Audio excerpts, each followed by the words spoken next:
हाय hello नमस्कार, welcome to geography. My name is Siddharth और आप और हम पढ़ रहे हैं मानव भूगोल। मानव भूगोल में हम लोगों ने जनजाति वाले टॉपिक को स्टार्ट किया था और जनजाति वाले टॉपिक के अंदर हमने विश्व की प्रमुख जनजातियों को बहुत ही अच्छे से और कंप्लीट कर लिया है। भारत की जनजाति का परिचय इससे पहले वाले वीडियो में आपके सामने दिया गया था, जिसमें मैप के माध्यम से भारत में पाई जाने वाली जितनी भी जनजातियां हैं उसके विषय में चर्चा की गई थी। आपने अगर वो पिछला वीडियो नहीं देखा है, एक बार देख लीजिए और सभी जनजातियों को मैप वाइज एक बार आप याद कर लीजिए, जिसमें हमने भारत के नक्शे के अंदर कहां कहां पर किस किस राज्य में कौन कौन सी प्रमुख जनजातियां पाई जाती है के विषय में चर्चा की थी। लगभग 20 के आसपास हमने जनजातियां देखी थी। उसमें वो नक्शा याद करने से क्या होगा, उससे ये होगा कि जनजातियों में से बनने वाला जो स्वाभाविक प्रश्न है वो आपका सही होने की संभावना बनी रहेगी। भारत की जनजातियां शुरू करते हैं और आज हम लोग शुरू करेंगे नागा जनजाति। तो भारत की प्रमुख जनजातियों में नागा जनजाति एक बहुत ही महत्वपूर्ण जनजाति है। नागा जैसे कि नाम से ही हमें विदित हो रहा है, नागालैंड में पाई जाने वाली एक जनजाति है। सबसे पहले एक बार इसके बारे में सामान्य परिचय देख लेते हैं, उसके बाद इसके बारे में इसकी अर्थव्यवस्था, इसका सामाजिक संगठन और इनका कल्चर और ये सब चीज़ें हम देखेंगे। तो नागा जनजाति का जो मुख्य निवास क्षेत्र है वो है नागालैंड। क्लियर है। परंतु नागालैंड के बाहर भी ये जनजातियां रहती हैं। नागालैंड का बहुत बड़ा भाग नागा पहाड़ियों से घिरा हुआ है। देखिएगा, नागा जनजाति भी है, नागालैंड राज्य का नाम भी है और वहां पर नागा पहाड़ियां भी है। इसके अतिरिक्त और कौन सी पहाड़ियां हैं, तो पटकोई पहाड़ियां हैं मणिपुर में तथा मिजोरम के पठारी भागों में, असम में और अरुणाचल प्रदेश में नागा जनजाति के लोग निवास करते हैं। तो सबसे पहले तो आपको ये देखने से पहले भारत का नक्शा देखें। नॉर्थ ईस्ट के जो 7 स्टेट हैं, 8 स्टेट हैं, उन सबको नक्शे में देखें कि कहाँ है मिजोरम, कहाँ है मणिपुर, कहाँ असम और अरुणाचल प्रदेश है, कहाँ है नागालैंड और कहाँ है पटकोईबूम की पहाड़ियाँ। तो ये सब चीज़ें आपको जब नक्शे में पता होगी तो काफ़ी सारी चीज़ें वैसे ही आसान हो जाती है।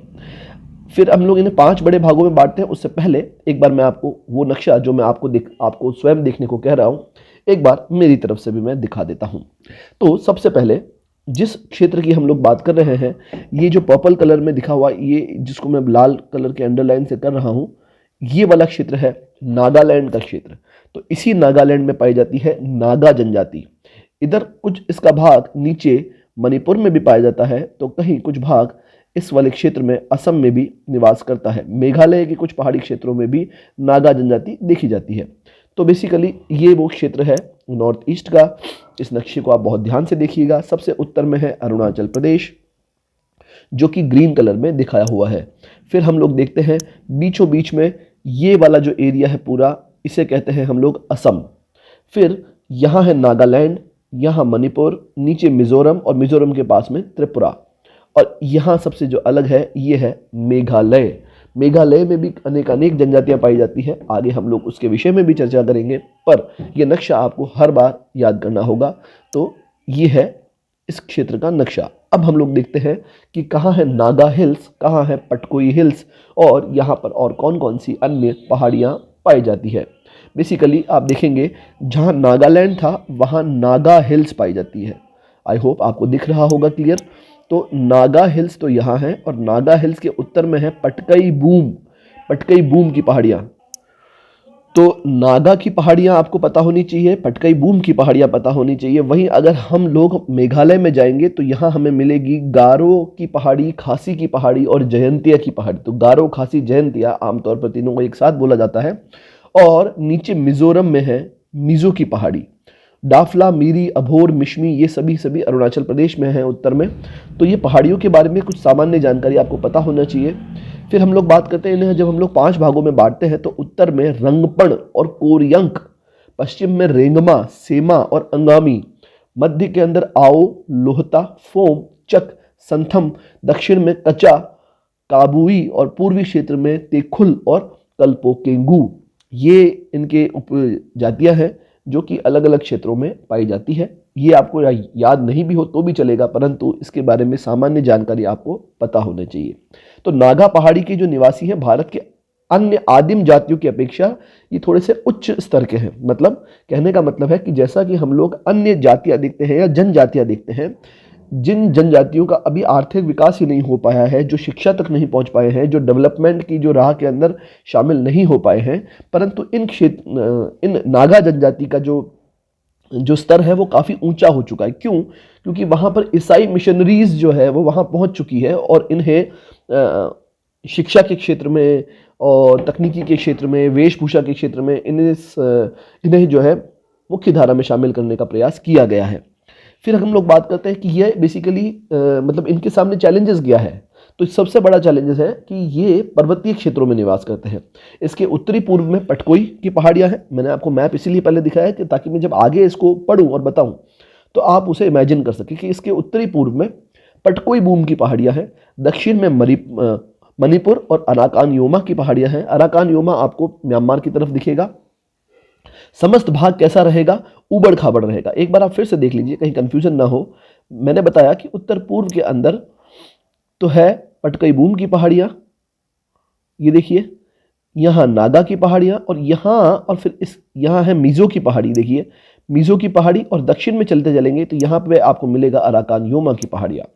तो बेसिकली ये समस्त क्षेत्र जो है ये उबड़ खाबड़ क्षेत्र है। नदियां यहाँ पर तीव्रगामी है, मतलब यहाँ बारिश बहुत तेज होती है, और पहाड़ी क्योंकि तीव्र मतलब तीखे ढाल वाली पहाड़ियाँ, तो बहुत तेजी से बहने वाली नदियां हैं। नदियां अगर पहाड़ी से तेजी से उतरती है, पानी ज्यादा है, तो वो गहरी घाटियों का निर्माण करती है, सक्रिय घाटियों का निर्माण करती है, पतली पतली नाली टाइप की घाटियों का निर्माण करती है, क्योंकि उसका ऊर्ध्वाधर कटाव ज्यादा होता है। और समस्त नागा प्रदेश जंगलों से आच्छादित है। देखो यहाँ पर उष्ण कटिबंधीय वर्षावन पाए जाते हैं। हालांकि ये अक्षांश 23 डिग्री के आसपास है। हालांकि ये अक्षांश 23 डिग्री है, मतलब बेसिकली उपोष्ण कटिबंध में है, परंतु जलवायविक दशाएं इस प्रकार की है कि यहाँ पर संवहनीय वर्षा होती है। मानसून का आगमन सबसे पहले होता है, और जब बादल घुसते हैं मानसून वाले आर्द्रता लिए हुए, तो वो यहाँ फंस के रह जाते हैं इन पहाड़ियों के बीच में। तो सबसे ज़्यादा वर्षा यही क्षेत्र प्राप्त करता है। आपने जीके में भी कई बार मोहसिन राम का नाम पढ़ा होगा, इसी क्षेत्र में पाया जाने वाला क्षेत्र है वो। तो यहाँ पर तीव्र जब वर्षा होती है और यहाँ पर तापमान भी बहुत ज़्यादा है, तो फलस्वरूप यहाँ पर जंगल, बहुत ही घने जंगल यहाँ पाए जाते हैं। और इस प्रदेश की जलवायु गर्मतर प्रकार की है, ट्रॉपिकल ह्यूमिड प्रकार की जलवायु। कहने का मतलब है उष्ण कटिबंधीय, जो हम लोग विषुवत रेखा के आसपास जैसी जलवायु देखते हैं वैसी प्रकार की है। पहाड़ी के निचले ढालों पर वर्षा ऋतु में मलेरिया का प्रकोप रहता है। इसे बोलते हैं मलेरिया एंडेमिक रीजन। मतलब जहां वर्षा ज्यादा होगी और पानी का बहाव एक समय तक ही हो पाता है, फिर पानी जमना शुरू हो जाता है। जहां पानी जमा रहेगा वहां मच्छर ज्यादा होंगे और मलेरिया का प्रकोप बन जाता है, इसलिए इन्हें मलेरिया एंडेमिक रीजन भी कहते हैं। 2500 मीटर से अधिक ऊंचे भागों में ठंडी एवं शुष्क जलवायु पाई जाती है। जैसे जैसे आप हाइट पे चलेंगे वैसे वैसे शुष्कता बढ़ेगी और ठंड तो बढ़ती जाती है, टेम्परेचर कम होता जाता है। जिसमें शीत ऋतु में अधिक ठंड पड़ती है, इसलिए नागा जातियां पहाड़ियों के अधिक ऊंचे और नीचे भागों को छोड़कर बीच में रहते हैं। ज्यादा ऊपर रहेंगे तो बहुत ज्यादा ठंड पड़ती है, और ज्यादा नीचे रहेंगे तो यहाँ पर मलेरिया और पानी और रेप्टाइल्स और इन सब चीज़ों का खतरा रहता है। तो ये लोग लगभग बीच में रहते हैं, 1500 मीटर से 2000 मीटर की ऊंचाई के आसपास। वहाँ की औसत वार्षिक वर्षा कितनी है? लगभग 250 सेंटीमीटर, जो कि अपने आप में बहुत ज़्यादा होती है। मानसून का आगमन सबसे पहले यहाँ हो जाता है, और मानसूनी बादल जो है यहाँ पर घनघोर वर्षा करते हैं। सामान्य तापमान 26 से 27 डिग्री सेंटीग्रेड रहता है, जो कि अधिक तापमान है। और सघन वनों के कारण जंगली जानवरों की यहाँ पर अधिकता रहती है और विविधता भी रहती है। देखिए छोटे जानवर से लेके कीड़े मकोड़ों से लेके रेप्टाइल से लेके सांप बिच्छू से लेकर के हर एक छोटे छोटे जानवर यहाँ पर पाए जाते हैं। अर्थव्यवस्था की बात करें तो बेसिकली ये लोग दो प्रकार की अर्थव्यवस्था करते हैं। सबसे पहले तो करते हैं आखेट। आखेट का मतलब होता है हंटिंग। हंटिंग का मतलब होता है शिकार करना। तो शिकार करना इनका सबसे पहला कार्य है। दूसरा है जूमिंग कृषि। क्या बोलते हैं? Zooming cultivation. जूमिंग कृषि को आपने तो कई बार पढ़ा होगा, एक बार मैं आपको दोबारा समझा देता हूं क्या होती है जूमिंग कृषि।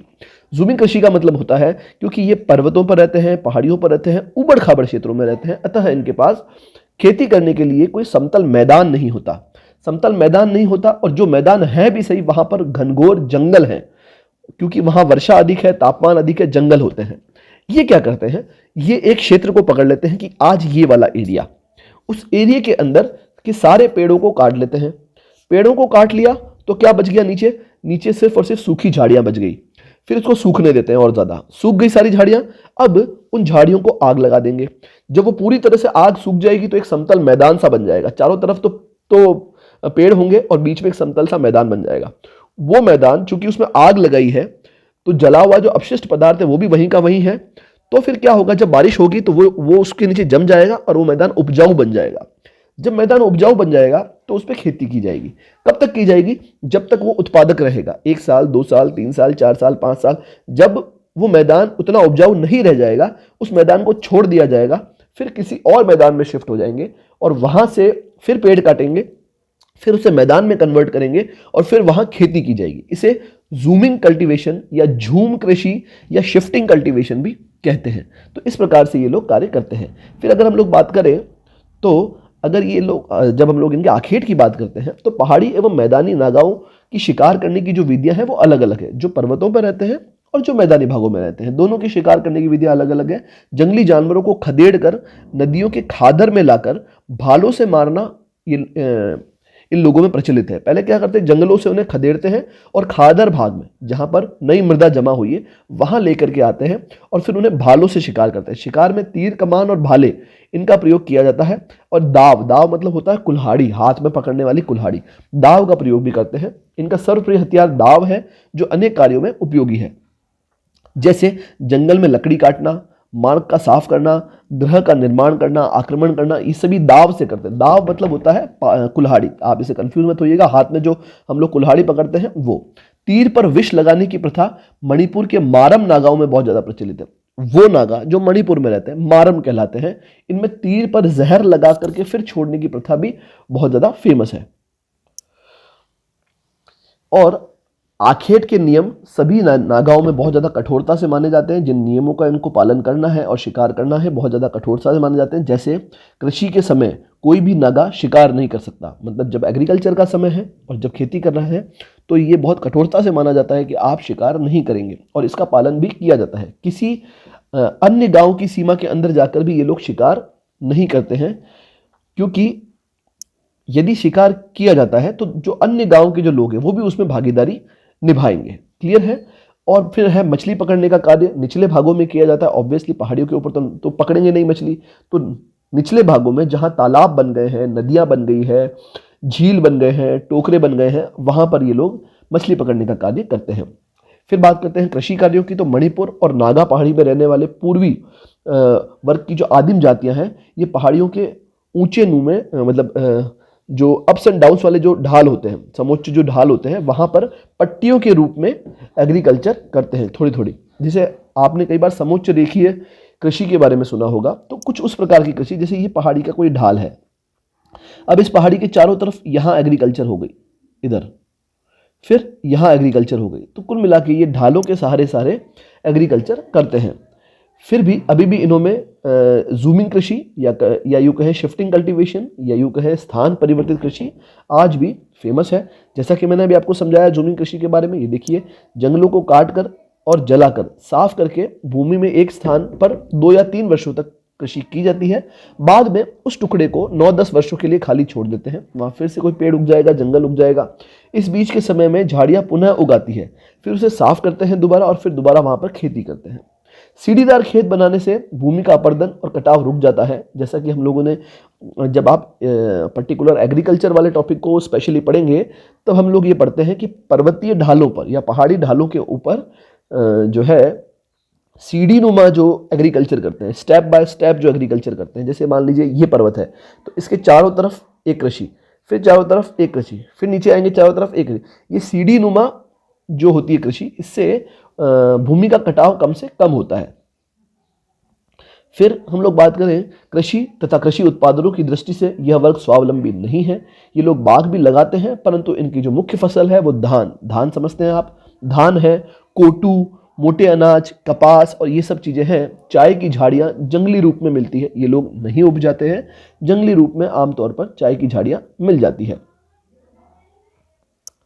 तो फिर अगर हम लोग बात करते हैं कुटीर उद्योग की, कॉटेज इंडस्ट्री की, तो बेसिकली ये लोग बहुत ही छोटे छोटे से कताई, बुनाई, करघे और इस प्रकार की व्यवस्था बनाए रखे हैं, जिनमें इन्होंने मोटे कपड़ों को बुनना और इस प्रकार के कार्य ये लोग करते हैं। बेसिकली ये जो धंधा है, जो ये लोग कार्य करते हैं कपड़े बुनने का और ये सभी नागा नहीं करते हैं। बेसिकली नागाओं के उपवर्गों में कोई 2 जातियां ही इस प्रकार की है जो कि इस प्रकार का कार्य करती है। कुल मिला के अगर बात किया जाए तो श्रम विभाजन, डिवीजन ऑफ लेबर यहाँ पर कठोरता से पालन किया जाता है। क्या मतलब है श्रम श्रम विभाजन का? मतलब जो लोग कपास उगा रहे हैं फिर वो कपास ही उगाएंगे, जो लोग सूत काटते हैं वो सूत ही काटते हैं, जो लोग कुछ मिट्टी के बर्तन बनाएंगे तो फिर वो वही कार्य करेंगे। ये पर्टिकुलरली श्रम विभाजन हो गया, आपका ये काम, आपका ये काम, आपका ये काम।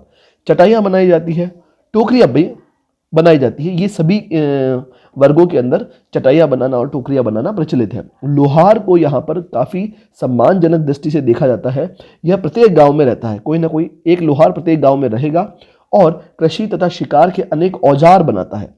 लोहा किसी कस्बे के बाजार से खरीद कर ले आते हैं और लोहा गलाने के लिए लकड़ी के कोयले का ये लोग प्रयोग करते हैं। बेसिकली ये इनके उद्योग धंधे हो गए। अगर इनके खाने की बात करें तो सबसे ज़्यादा इनके खाने के अंदर चावल का ये लोग प्रयोग करते हैं। चावल के अलावा कंदमूल, फल आदि पर भी ये लोग निर्भर रहते हैं। मांस के अंदर बकरी, भेड़, सांप, मेंढक, कुत्ता ये सब चीज़ें ये खा लेते हैं।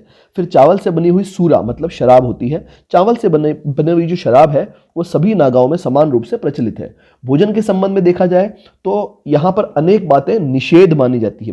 मतलब आपको अगर भोजन करना है तो कई सारी चीज़ें हैं, जैसे मारम नाम की जो नागा जनजाति है वो लोग सूअर नहीं पालते हैं। टेंकर खुल नाम की जो नागा जनजाति वो लोग बकरी नहीं पालते हैं, बकरी का मांस और दूध का प्रयोग नहीं करते हैं। टेंगर खुल नाम की जो नागा है।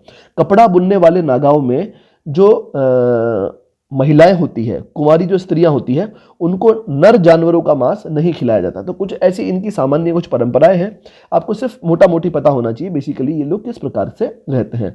वेशभूषा की बात करें तो ये लोग इसका चयन करते हैं कि जब इनके कोई त्यौहार होता है और मेले होते हैं तब ये बहुत अच्छे अच्छे कपड़े पहनते हैं, वरना सामान्य कपड़ों का ये लोग प्रयोग करते हैं। शरीर पर शेर, चीता, तीर कमान और इस प्रकार के शिकार टाइप के जो स्टिकर्स हैं या जो टैटूज हैं वो गुदवाने का ये लोग शौक रखते हैं। मेलों में और पर्वों के समय ये जो है अपने कपड़ों को बेहतर तरीके से उपयोग करते हैं, सबसे अच्छे कपड़े पहनते हैं।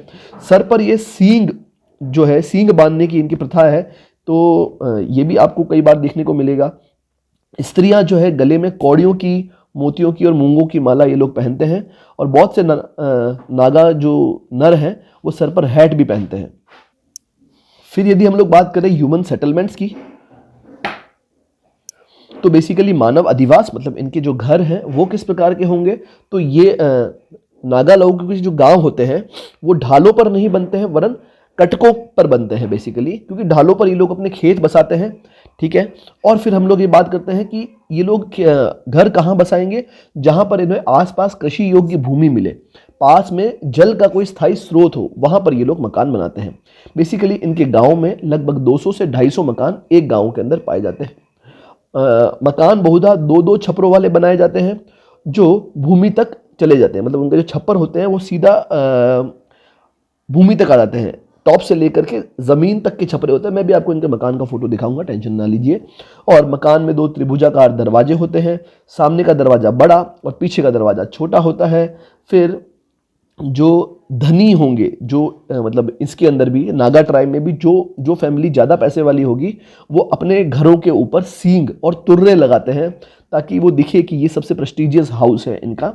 दरवाजों पर बालों वाली खालों को लटकाते हैं ये लोग। ये भी ये सम्मानजनक समझते हैं। जब आप शिकार करते हैं तो उसकी जो खाल होती है, उसका जो मुंह होता है, तो उसको काट करके वहाँ पर मकान के बाहर लटकाया जाता है। ये भी इसमें एक प्रथा है इनके यहाँ। और जो ज़्यादा धनी लोग होंगे उनके घर के बाहर बड़े बड़े सींग लगे होते हैं।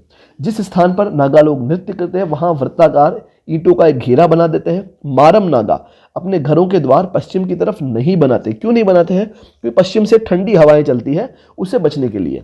अंगामी नागाओं में प्रत्येक गांव में कई जातीय विभाजन होते हैं और आपसी झगड़ों को टेबो सुलझाता है। मतलब एक प्रकार का जादू टोना करने वाला या फिर जो पुजारी प्रकार का जो लोग होता है वो।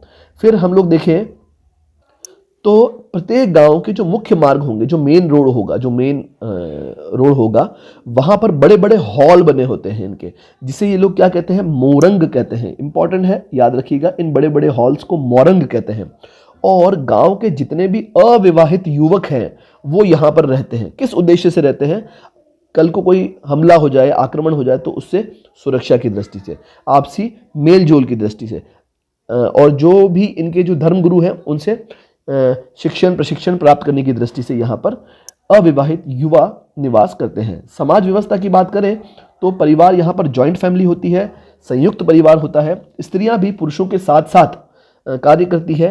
आखेट करना सिर्फ पुरुषों का काम है। प्रत्येक गांव में गांव का एक मुखिया होगा जो उस गांव का महत्वपूर्ण व्यक्ति होगा।